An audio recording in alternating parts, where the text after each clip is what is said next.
kita lebih cepat capai matlamat target. Apa matlamat kita? Saya bimbing, bawah bimbingan saya boleh dikatakan semua sekali menabung melalui kaedah akaun jam.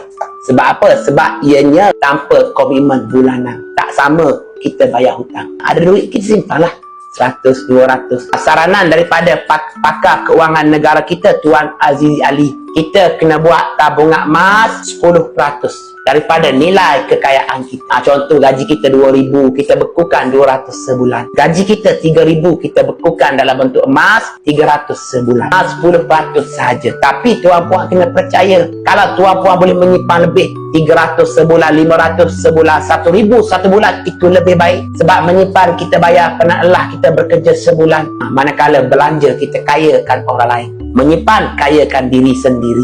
Kalau tuan puan boleh menyimpan lebih, itu lebih baik. Kita lebih cepat capai matlamat target. Apa matlamat kita? Dana umrah haji perkahwinan, dana pendidikan anak-anak, deposit rumah, beli kebun, beli tanah, ditukarkan kepada aset yang lebih bernilai, tanah, rumah, apa lagi? Mula modal perniagaan. Kita lebih cepat capai matlamat kalau kita boleh menyimpan lebih banyak.